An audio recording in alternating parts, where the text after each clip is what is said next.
Chapter 2. Try Facing the Wind. One of the most thrilling things in the field of practical religion is the way in which metaphysical students meet and overcome the difficulties and misadventures of human life. Because I am a minister of truth, many people tell me of their complicated problems and heartbreaking situations. Time and again, I am amazed at what human nature can take and awed by what it can accomplish with divine help. The life of the average individual moves in a little orbit of its own for long periods. He establishes a way of life made up of such factors as how he thinks, the way he lives, the manner in which he carries on the affairs of his daily life. He has his good days and his bad days, his success and his failures, his triumphs and his defeats. But the pattern as a whole is made up of more good than bad, more joy than grief, more pleasure than pain. His family is fairly well, his business holds its own, and his prospects are promising. But rare is the individual for whom that rhythm is not broken dramatically at some time. As suddenly as if a ship had hit a rock in a mid-ocean, tragedy strikes. Storms of many sorts sweep away all the years it built up.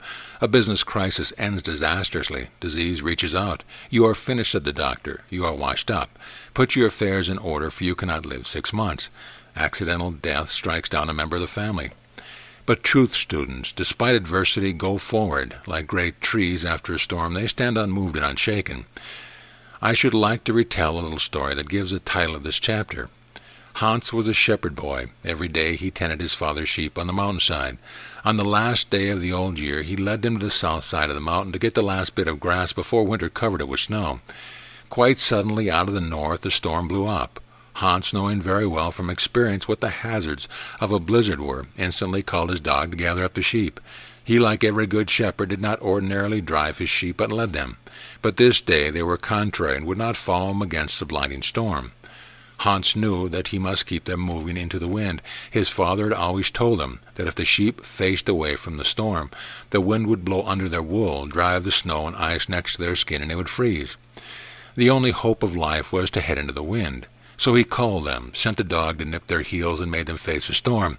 Fortunately, the direction of the storm was the way home, too. With their heads down and their eyes closed, the sheep stumbled along, crowded against each other. Hans was out in the front, the driving snow beating onto his face.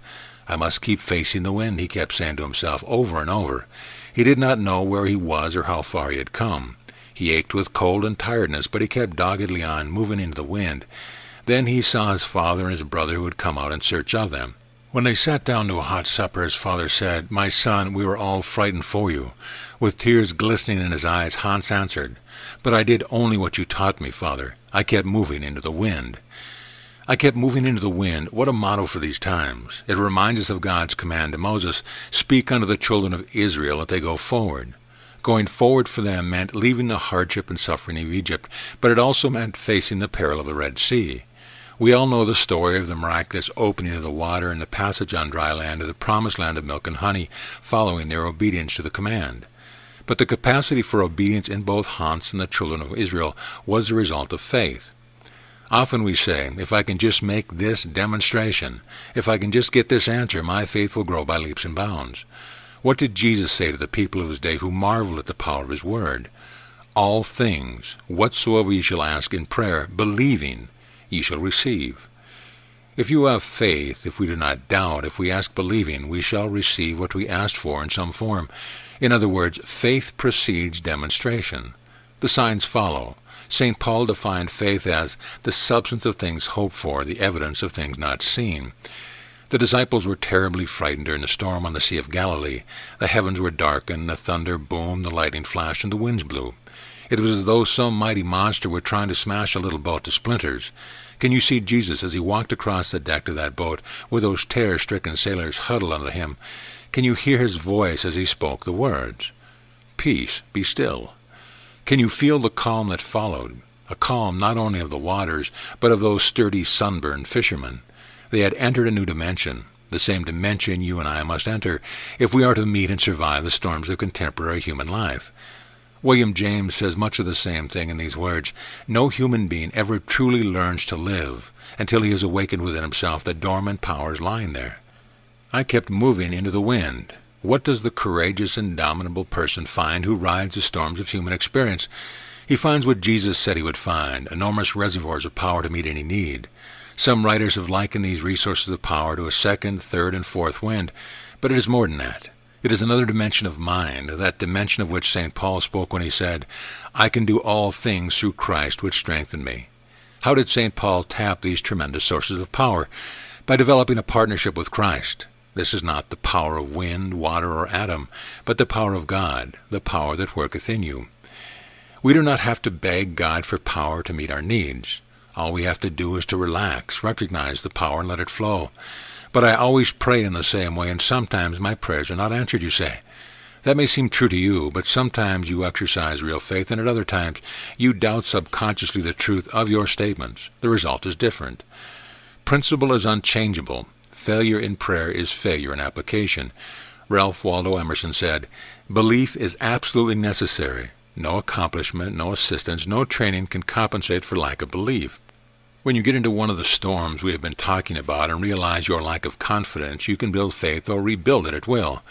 Say to yourself the words of the Father of the Son with a dumb spirit, "Lord, I believe. Help thou mine unbelief."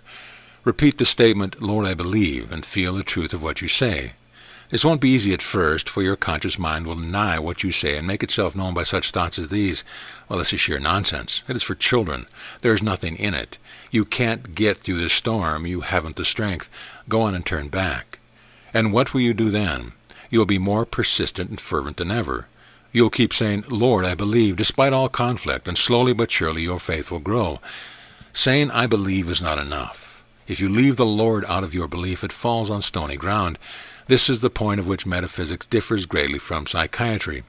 To be effective, belief must start with God. It must be based on a power larger than the self. The difference between power and weakness is the spiritual factor. Why are so many people in mental hospitals today?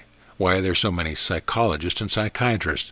Because humanity hasn't the spiritual strength to lean upon the higher power when adversity comes. When these storms arise, people tend to lose their sense of God's power to sustain them. But most of these storms, let us note, are of our own making. They are storms of guilt, fear, worry, jealousy, sickness, resentment, hate, conflict, infantile regression, and arrested development. They are the tumults in the mind and in the emotion. They are tempest in the soul. And who are the people who are most susceptible to neurosis, mental disease, and nervous breakdown? They are the people who live without God. The psychiatrist has many names for these disorders, but basically they are the outcropping of immature and stunned souls. And the cure? We have it in the words of Isaiah. "He will keep him in perfect peace whose mind is stayed on thee." How do you meet trouble when it comes to you? Do you fold up like a deflated balloon? Do you accept it with martyred resignation? Do you, like the frightened child, give up and run away? We are talking now about spiritual immaturity. We are talking about middle-aged people with adolescent thought patterns of adolescents who resort to 6-year-old behavior techniques. Do you remember how St. Paul talked to the congregation in Corinth? Virtually he said, "You are old enough to eat meat, but I still have to feed you with milk. You have never grown up spiritually. You are behaving still like children." Spiritual immaturity can be a costly thing. It is not only the cause of much of our sickness, but it is also one of the chief causes of alcoholism. Somewhere in the unfoldment of the victim of alcoholism there is an arrested development. He has never quite grown up. He has never assumed adult responsibilities. Instead of facing his problems, he tries to run away. "Be your age" was one of the most forceful of slang expressions. Give the powerful possibilities in you a chance to grow along with your lengthening years. But the bargainer still says, "O Lord, if you will do this for me, I will do that for you." He tries to force things out of God instead of using his faith to attract his good. He has not learned that the true prayer is the realization that God already knows his needs and is ready to fulfill them. The successful prayer is based on faith that is already answered. "Before they call, I will answer, and while they are yet speaking, I will hear," is the promise. It doesn't make any difference what your stone wall or hurdle is. God's power will enable you to get over it. No situation is impossible. Jesus said, "All things are possible." Not a few things, but all things. Eliminate the word impossible from your vocabulary. Do you need a device to help you do this? Then take several little cards and write on them, "With God all things are possible," or "I can do all things through Christ which strengthen me." Scatter these cards around so that you will see them as you shave, and others you drive your car, and still another as you work at your desk at your office. Look at them during the day and keep repeating the statement to yourself until it forms a part of you and you believe it. Or here's another method for accomplishing the same purpose. Start on Monday morning to keep a careful record of the times you say or think that anything is impossible. Just before you go to bed, write the number down. On Tuesday, concentrate on reducing the number of times you say or think in terms of impossibility. Write that number down Tuesday night. Keep the practice up every day until you have eliminated this form of negative thought from your consciousness. It is true that the body and mind tend to respond to the pressure of crisis by releasing unsuspected powers. But why wait for a crisis to awaken your power? Why not release it and use it now? Why live in poverty in the midst of plenty? Why live in fear when security awaits you? Just recently I purchased a new car which has tremendous power. When I want to pass another car quickly, I push the accelerator down to the floor and the car fairly jumps out from under me. It is a wonderful feeling to be able to employ such power on the road, but there is an even greater power which is released through the acceleration of your mind. Start your day with an affirmation such as this: there is but one presence and one power in the universe.